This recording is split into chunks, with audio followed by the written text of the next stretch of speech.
Welcome, ladies and gentlemen, to the Vendors Table podcast. Thank you for joining us. My name's MC Midday. I'm a master of ceremony for weddings. I decided to put this podcast together to talk about all things weddings, get some vendors on, talk all things from a vendor's perspective, get some couples on, get some insight into what they thought about their wedding day and how they do it differently maybe. So if you're planning your wedding, hopefully this helps you. There's a lot of gems and tips coming your way, so stay tuned. Episode 1. Welcome to the Vendors Table. I'm MC Midday, MC Extraordinaire. Episode 1, we're live. We are joined today by the wonderful Fola from XW Media. Hello. And Tutu from Prime Violet Events. Quick one. So I'll start with you, Tutu. Why weddings? Why weddings? Oh, what do you do in the wedding industry and why weddings? What do I do? So I do wedding planning, coordination and styling.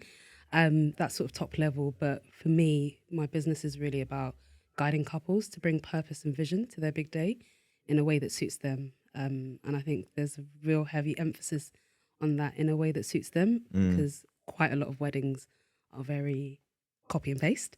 I said it. Yeah, I said it. Shots fired. But for me, it's really about, bringing out the personality and who the couple are. Okay, Yeah. Nice. Yeah, you get that. The Pinterest design Yeah, ideas. like if I'm going to Tunde and Sade's wedding, I want to know that I'm going to Tunde and Sade's Okay, wedding. fine. Their personal Fola imprint on the and- day. Not Bisola, yeah, like Okay. it needs to be bespoke to the couple. I hear that. Fola, why weddings? Or what do you do on why weddings? So run a film production company. I say film, not wedding film, because there's several parts of the company. Mhm. The first half is weddings, and then the second half we essentially create campaigns Okay. and commercial products for business and services. Okay. Nice.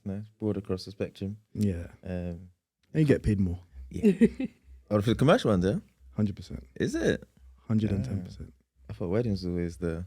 You do it with weddings. I feel like you have to do it for the passion. Yeah, you have to. You You have can't to be do- in that yeah. industry and not enjoy what you're doing. Mm. Otherwise, It you'll will just break hate every you. day. Yeah, 100%. The aunties will break you. Them aunties are serious, yo. All right, let's get a bit of wedding trivia. So I've got 5 questions here. I'm going to ask a question. The few rules that we have are you got to wait till the question's finished before you answer. Okay. And we'll see who gets the most out of the 5 questions. Is it like first to answer? Yeah, first to answer, just shout out. Oh Jesus. If we need to get Like a action little replay. All right, first question. You ready? Okay. Which hand does a wedding ring traditionally go on? Left. So Tissie's got one. This is not fair, by the way. You have to ask. question.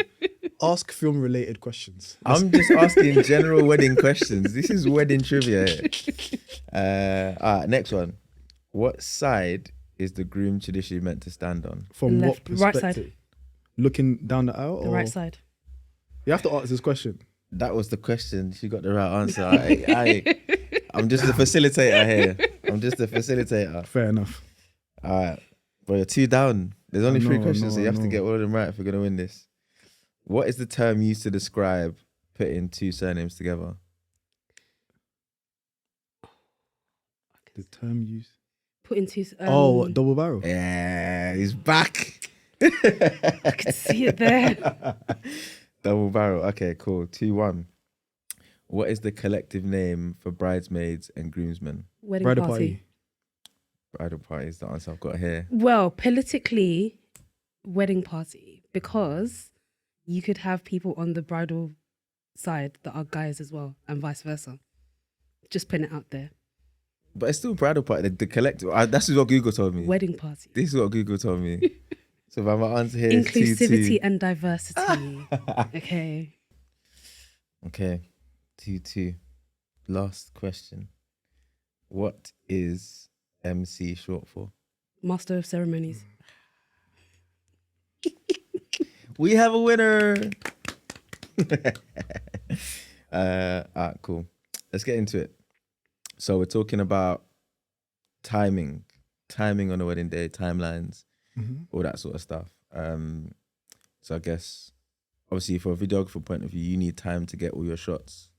And from a planner point of view, you are guys are in charge of putting the whole timeline together. So let's start with the chaos. How are the timelines, where do they go wrong? What happens? How do we get to a point where you're like at reception, you're like 2 hours behind schedule?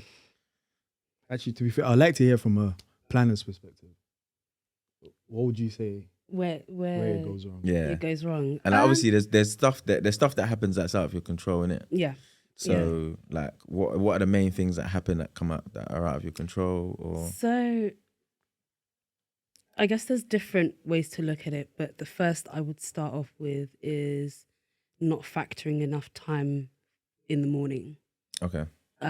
So things like hair and makeup, Mm. and not just hair and makeup, but actually you need to give the hair and makeup artist time to sort of step back and think, okay, is this right? Is this what we've agreed? If the bride hasn't had a trial, the hair and makeup artist is literally doing it on the morning. Yeah. Is that something you check if they've had a trial? Yeah, I always And that makes a advise difference. couples, please make sure that the bride does a hair and makeup trial. If you can't do both, definitely do a makeup trial, just so you know what it's going to be like and how long it's going to take you. Yeah. Bridesmaids. Is it? Yeah, bridesmaids. You'd actually Again, be surprised. Yeah. Is it? 100%. I'm gonna say something a little bit controversial, but bridesmaids being divas, Is it? wasting time or just not knowing what they're meant to be doing when they're meant to be doing it, just kind of faffing But then, about. do you know what that brings me to though? Mm. Because I feel like a lot of the times when I attend a wedding from the perspective of a filmmaker, there are certain individuals in the bridal party that I feel like their energy doesn't mesh well with the rest of the team, like the rest of the guys. So for a lot of the time, I feel like maybe the bride at time, or the brides at times can be quite generous in including certain people that really and truly shouldn't be there. No, it's the truth. It is the truth. It's tough picking a bridal party though. It is tough, but then you have to pick the people that you know you can really rely on, because it's not easy. Yeah. Because really and truly, they have to pay. They're paying for their hair, they're paying for their makeup, they're paying for the dress that chances are they never wear again. And talk less of, factoring in accommodation depending on where the venue is. Yeah. There's so many costs that you really need your real ones to carry that burden. Otherwise, on the day itself, it will show. Yeah. Yeah. Yeah. I hear you on that. It's I hear funny you you on say that because I've just recently put up a blog post on my website about just getting bridesmaids ready for the big day. And one of the things I've highlighted that bridesmaids need to be ready to work. Yeah.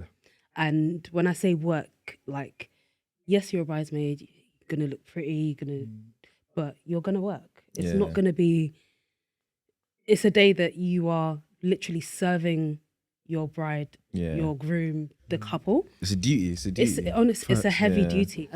It's a heavy duty, and I think that, like I said, it's okay to say no. Yeah. It's okay to actually take a step back and think, can I do this? Yeah. I feel like people feel a way about saying no, Yeah. which I don't know. I guess obviously as vendors we see things differently. We've seen a lot of weddings, so we see what picking the wrong person as a bridesmaid or a groomsman looks like. Yeah. But for people, they might just feel like, oh, I'm letting down my friend, or how can I say no? They've gone out their way to ask me, or have you said no? Have you said no to being a bridesmaid before?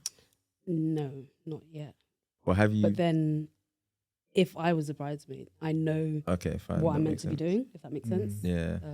Yeah. Like I know I'm there. I'm not just there to To enjoy look and turn up. pretty. I'm there to Yeah. bend down, pack the Yeah, dollars. yeah, do a look, yeah. The packing dollars. So what was you saying about timings and stuff? So yeah, so bridesmaids are sometimes a factor and stuff being late. So yeah, that's the morning part. Yeah. I'd say another thing probably to think about that can make the day run a bit slow is like transportation times. Okay. and like moving between venues, not factoring things like traffic, multiple locations. Yeah. I think generally speaking, London weddings are a no for me. Like, Is it? No. What travel? Oh, just because of the travel element? Yeah, man. It's just as I was saying, in order to execute it with just the least amount of stress, it has to be a team of 3 people. It just makes everything smoother. Yeah. But otherwise, it's just a no, man. Because you could literally, the venue could be, let's say the church could be 10-minute drive. So actually, funny enough, we had a wedding over the weekend in Marylebone, I think. And the hotel and the where the reception was normally should be about 8-minute drive. The guys were stuck in traffic for 25 minutes. Is it? Yeah. So you see stuff like that with London weddings, you just can't predict it. Yeah. And imagine trying to get married in Central during when the Queen died. Oh. Yeah, impossible to get about. That's a myth. Impossible to get about. So, yeah, every time I get on the phone to a client, the first question I ask is, how is the logistics? Like, what does it look like? Ideally, I would like everything to be in the same venue. So one of these country houses or something. Stay in reception, ceremony. Yeah, everything in the same place. That's ideal, isn't it? It is perfect because you can always be one step ahead. If you missed a shot, you can always get it again late in the evening or whatever. But if you're trying to, sometimes I have to factor in a different day just to get establishing shots. Really? I shouldn't have to do that. But then you also, but sometimes with venues that do have that, you have the ceremony in one room and the reception in that same room, so you gotta have turnaround time. Oh yeah, you have to factor in turnaround, which is another, like, depending on how, but it's usually like 2-3 hours, isn't it? Turnaround time, depending on the venue. Well, depending on what the overall schedule looks like. I mean, for me, I'd say no less than 3 hours. Really? Yeah. Hey. Because if there is enough time to have those 3 hours, then it should be no less than 3 hours. But obviously, if it's one where things are quite tight, then it's about, okay, how do we repurpose certain things? How do we, like, change the layout or use the simplest layout that you're not having to do massive bringing in of chairs and things like that. Okay, so that's so this is all up until we get to like the reception part. So reception, time wise, because obviously, how does time slip at reception point? I think speeches is one where it slips. 10-minute speeches. Entrances as well, family entrances. If you got parents dancing in, speeches. That's the videographer's favorite, isn't it? Oh my goodness, I absolutely love speeches. Like, please keep talking for an hour. No problem, I'll edit it for you. Do you know what I find so funny? Yeah, when the videographer is shooting a speech and they think that's going to be a short speech, so they get the handheld and it starts off out here and then it gets and you're literally resting on your body just to stabilize it. Nah, man. I think, the perfect duration of a speech should be 5 minutes. 5? I was going to say 3. I say to my couples 3 minutes less. Yeah. But it's very rare that somebody speaks for 3 minutes. Yeah, very rare. That's the issue. Nobody ever gets to 3 minutes. And what happens is that the final third of the speech is usually the best part that is actually usable for an edit. The first 2 is just literally vibes. It's literally vibes. So, nah. Anything past 5 minutes, please. Yeah, it's too much. Hear that. Them long speeches. I always like, if I'm calling somebody to do a speech and they've got printed pages. Oh, no. And it's like 4 pages. In my head, I'm like, nah. The only person that is allowed to get away with something like that is the father of the bride. And the groom. Groom, no? Groom, I'm not too sure because I feel like groom maybe 7 minutes. Okay. Maybe 7 minutes because you're going to start off thanking everybody and then thanking the wedding party, the parents, and then you get into your wife. Yeah. And then at that point, there's like another, so you start off smooth and then there's a second gear where it gets really emotional now. and then you phase it out. So 7 minutes is perfect for a groom Okay. speech. And then sometimes you get people that wanna. Sometimes you wanna get people have a speech that weren't scheduled to have a speech. Oh goodness me, those ones. I must say, planner's nightmare. Luckily, I've not had that yet. Have you not? No, because Oh no. in the lead up to planning, I will always go through every fine detail as to who's giving a speech. Yeah. Make sure you let them know that this is the amount of time you have, Yeah. etc., etc. Yeah. You know, I've not ever had a wedding where some uncle who knew you when you were like Yeah. 5 years old. Do you know what it is though? It's not the wedding planners that actually instigate such a situation. It's MCs.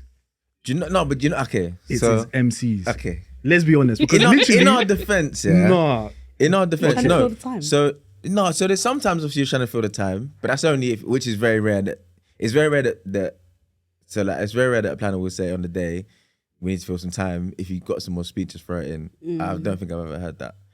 But sometimes you get like, so I had a time where the father of the groom Right. didn't have a speech down, Okay. and so usually when I'm doing speeches, I'll give the person the mic and I'll get out of the way so I'm not in the shot. Yeah. So I've got out of the way and I'm next to the family table.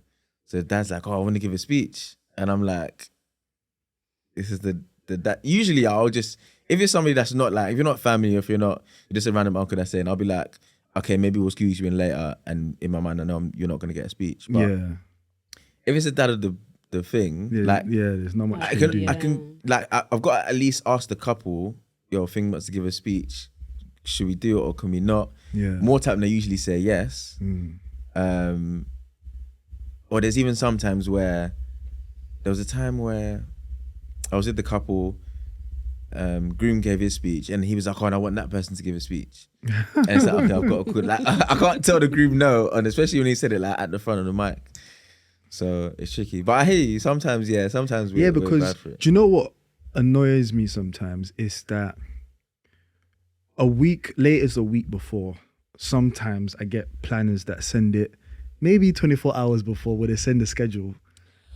That ain't me. That I can never understand. Midday. Certain people, certain planners, you get the schedule literally the night before you sleep before the Why are you wedding. looking like that?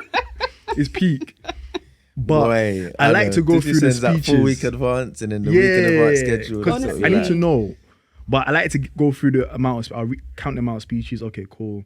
So I know the amount of speeches. Because what happens is that with our packages, it's pretty much the same package, but it's set into 3 different durations. Okay. So it's 15 minutes, 25 minutes, and 35. Now, let's say a client has paid for 15 minutes and they have 7 speeches. It is pretty hard to try and fit that. Yeah. So You're gonna lose a definitely lot. some speeches are not going to make the cut. Yeah. So I like to know beforehand everything will still get filmed. Yeah. But it just helps me to prepare so that when it comes to the post edit, work, yeah. I know what to do. But then when you have a situation where now at the wedding, the speeches are done, and then the MC goes, "Oh yeah, does anybody want to give a speech?" And you're thinking, Okay, bro. I don't know about that one. I mean, to be fair, I've never had that situation Yeah, before. have you had that before? couple times. Is it? Just I open can't- the floor. It is more common than you think. Is it? Honestly. Okay. A couple I can times. say that I will never do that. I will never. Thank you. That's wild. I think the only time I've ever done anything more was when the couple were like, they had their list of speeches, but they were like, we want to have 1 or 2 more. And then the planner suggested, ask the couple that have been married the longest and the couple that have been married the shortest to give a speech. That's interesting. So we That's did nice. that. So that was nice. That was something That's different. nice. That I was like nice. that. But that's the only addition that I've gone out of my way to add in. Like I'll never that's opening dope. the floor is Yeah. it's risky business, yo. I left the wedding once with 11 speeches. Oh my days. How many were planned? About 6. Hey. 11 speeches. Hey. I was just there editing. It's not fun. Yeah, no, it's not ideal. Not fun. What are the other factors in like a reception that can impact time? Serving stations. If you have one, that's a huge That's another one. big one actually. If you 'Cause- have one. And there's a lot of factors, Yeah. but a huge one is, let's say for example, the decorator decides, because this is a new thing now, they'll hire their own production team after the decoration is done, and then that production team will have maybe like an hour of just filming different whilst the couple and the guest are waiting outside. Oh, as in stopping the couple, stopping the guests Literally from coming in. happens. I'm telling you. So that's another one that stops, because it stops the flow and the time needed. Because they'll be like, oh, because you as the vendor, you can come into the hall and you know it's done. But you just see the entire team on their iPhones slanted like this, recording tables, and you're thinking, what's going on? Like, listen, You sound pained. nah, I'm actually tired. I swear that I've had enough. But then I guess that's where maybe there's a different conversation that actually, as suppliers, as vendors, we need to be working more in collaboration. Yeah. And saying to each other, okay, before the day, can you get these shots or can you do X, Y, Z? Yeah. Yeah. As opposed, I don't know. Personally, I've always said this. Any vendor out there that wants footage from the wedding, I'm more than happy to give it. I just won't edit it. That's fair. That's fair. I can't allocate time to edit it, but I'll happily give you raw files That's fair. in surplus. But I think there's a way to work around it though, because for me as an MC, I know that I'm not the main focus of your shots. Thank you. So I'm not that I'm not gonna ask you for content, but your content isn't really gonna be what I need. Do you know what I mean? Right. So that's why sometimes I'll bring my own videographer to capture. So for him, I'm the main focus. He's very aware. Listen, you're like third. You're after the photographers and videographers. So more time he stands behind them to get the shots. Yeah. So he's not in the way. Yeah. But yeah, I guess for like decor, you can definitely use the shots that you guys are gonna capture some shots of that anyway. Yeah. But yeah, for some, I mean, planners as well. Some planners get some teams in to shoot some content. Because as well, no? when you think about it like this, you have a wedding where the couple pays for a production team. So minimum you have 2 guys, right? And let's say maybe an assistant, so there's 3. And then the MC brings his own production guy, which is 4.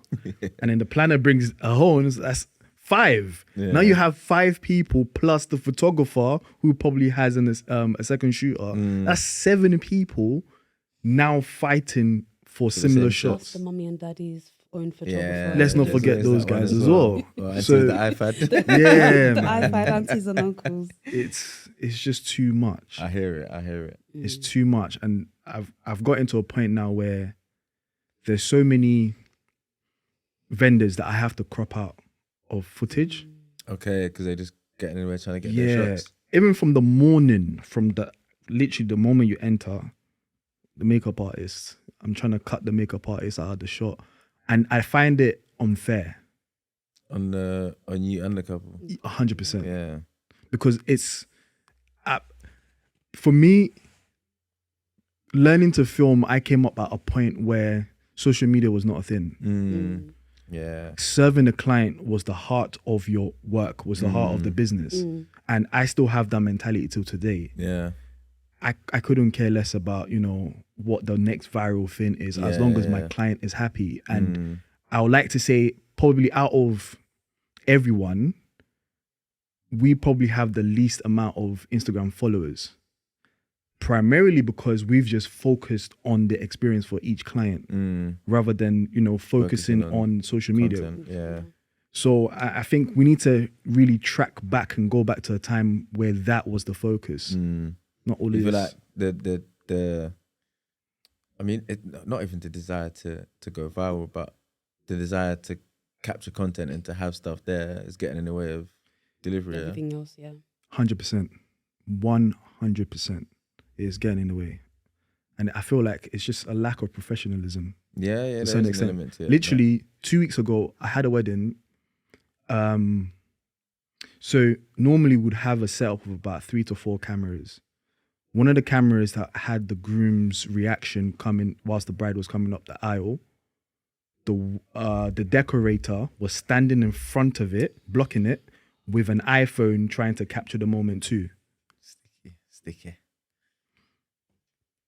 That's mad. Yeah, that's That is mad. Yeah. Like, yeah. how do I get home? Because what happens is that the moment I spotted that, now in my head, I have to now find a way to compensate in the edit. Yeah. I shouldn't have to do that. Mm. And I bet, and what annoys me is like, okay, if the shot was great, at least I can be like, fair enough, they got an amazing shot. It's when the phone is slanted. It's like, what did the slightly phone do to you? it gives it, you know, that it's Dutch, it's like a Dutch angle. Yeah, I hear that. Come on, man. Oh. Yeah. I hear you on that. It's definitely not ideal. We didn't even touch on the main killer of timelines on the day. What's that? Okay. Trads and white wedding on the same day. No. So, if done well, I feel like it can work. Really? Yeah, if done well, it can work. It can never work. What does done well look like? How does that? How? Well, first of all, you have to know that the trad's going to be short. It's going to be quick and snappy. We're not doing the elongated process. It's literally whatever, you know, your culture is and what that trad looks like. Condense it. It's having a conversation with the alagas. It's an interesting conversation. Having a conversation with the alagas and saying to Yeah. them, okay, look, this is how the day's looking. And we need to be able to reel that back. Yeah. It's never going to work. That's a tough... Like, Do you know why the it's not laggers- going to work?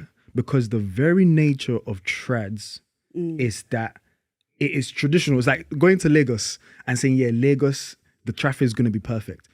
The very nature of being in Lagos is that you experience the traffic. Do you understand? It's like, it's part of the process. I hear it. Trads and having a white wedding on the same day is just not meant to work. Yeah. It, like you would have to literally, I feel, and another thing is that the alagas, they take center stage, like trying to speak to an auntie. I mean, like, auntie, please, they're not going to listen unless you pay them. It's about how you manage that relationship. I am honestly, so from your perspective, what time would the day start? So from my perspective, if you're overall from a bride's perspective or the actual start of the ceremony? Start of the ceremony. No, let's say from a bride's perspective, because obviously you still got to get there to do makeup as well. If it's the bridesmaids, you're looking at like a 5 o'clock start. Jesus Christ. And that, again, it goes back to the point of your wedding party needs to be ready to make that sacrifice. Ceremony you start traditional ceremony will start at 10. And you know that it's going to be a short, like it's not going to be a long process. 10, okay. 10, long day though, isn't it? by 11:30, 12 at max, we're done. Do you know? An hour in between, quick change of makeup, or even, let's say, an hour and a half, right? That takes us Change to of dress as well, innit? 1:30. 1:30 to 2:30, ceremony's done. Fair enough. 2:30 But then you're to... coming up, but is that enough time at an hour? Because you got to come out of gele, do the hair. Yeah, Yeah. just take the gele off. The issue is, well, for what I've found anyway, is that the day, so let's say you start at 10. The day, it runs smoothly, no issue, you get the trad done. There is always a point, literally after the trad is done and the bride is back in the room, that now it's almost like everything just goes like 50 miles an hour or 100 miles an hour. Just let's get Rush, this, let's get rush, it. No. And at that point, things are getting missed. Yeah. It shouldn't, like, honestly, I don't think it's feasible for, in terms of like the money side of things, fair enough. You know, for the Yeah, couple. that's the main driver. Yeah, I think. that's- Yeah, I mean, I think if you're going to have your trad and your wedding, your sort of ceremony and the reception on the same day, you have to be realistic with yourself. There's certain things you're not going to get. Yeah, 100%. You can't And have there's certain, a full like, experience it's- of both. Yeah, you can't, like, you're not Yeah. going to have the full, we did a full Nigerian trad Yeah. or whatever culture trad. We did a full, you have to know that there's certain things that you're just going to, like, you just have to Yeah. compromise Yeah. on. You might Yeah, not get that- as much, like, pictures in your trad outfit. You might not, be able to do the hairstyle that you originally wanted because it takes Yeah. longer. Like, Yeah. you just have, it's all about compromise. And I think the most important thing to note for couples is that your planner has to be very efficient. Mm. You have to employ someone who is extremely efficient. Hey. That is key. That is key, because if you have someone who's a bit phlegmatic and can just let things slide, it means you are wasting time on like nonsense, basically. Yeah. Timeline will slip easily. 100%. And I feel like it can work, but in summer, in the heart of summer. The reason for that is because things get pushed naturally, because now you're fitting 2 events in one day, because you still have to do this actual ceremony as well. Yeah. So things get pushed slightly down the line, maybe by about 2 to 3 hours.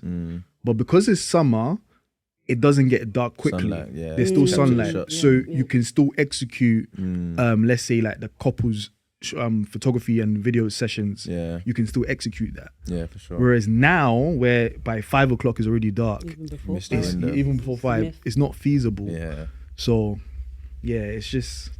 I hear you. Let's do...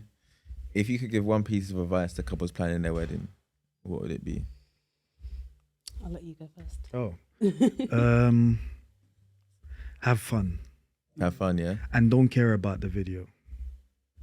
It's don't weird. focus on it. It's a weird advice, but I find that couples who don't necessarily have an expectation, they tend to have the best content overall. They always get the best content. Yeah. Because they're not trying too hard. Yeah. It just naturally Flows, happens. yeah. It flows. Yeah. And one of the things that you come to understand during the course of shooting weddings is that the chaos is part of the story. Yeah. Because when you're going through a very difficult day, naturally, as someone who's experienced, you're constantly compensating to get other shots.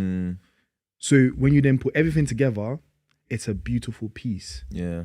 And for couples who haven't really focused on going viral or wherever it may be, you really get to enjoy the moment. And what happens, I always call it like the trickle down theory, because it starts from the couple and then it goes down to the bridal party, and then from the bridal party it goes to the guests. Yeah. So at the very top of that food chain is the couple. So always aim to just have fun. When you paid all of that money, You might as well forget enjoy it. about the minor details. Just I hear enjoy that. it. That's a The good one. video always looks amazing if you do. Very true. Very, very true. Always shows in video. Yeah. Titi? So I would say to couples, when thinking about your timeline, factor in time, but then add some padding Okay. to it. Whether that's 20 minutes here, 30 minutes there, like just add whatever you think the timing should be, add extra to that. Yeah. If you've got a wedding planner or coordinator, trust them. Trust them to like do their job and be professional and map what the day is going to look like for you. And if things go unexpectedly, again, have fun. It happens, like, innit? you're not going to get that day back. Yeah. So be in the moment, like enjoy the moment, savor the moment, and yeah, have fun. I hear that. Words of wisdom. Yeah, man. Thank you very much, guys. It's been a pleasure. Thank you. Where can they find you on socials? At Prime Violet Events. And at XW Media. Heard it first. Yeah, man. Appreciate you guys coming down. Pleasure. So Wonderful mine. conversation. Well done to you. First episode of Vendors Table. Yeah, man. So find us. We'll be on YouTube, Spotify, Apple Podcast, on Insta at the Vendors Table as well. We'll have some bits uploaded on there as well. So yeah, man. Stick around, tune in, and we're back next time.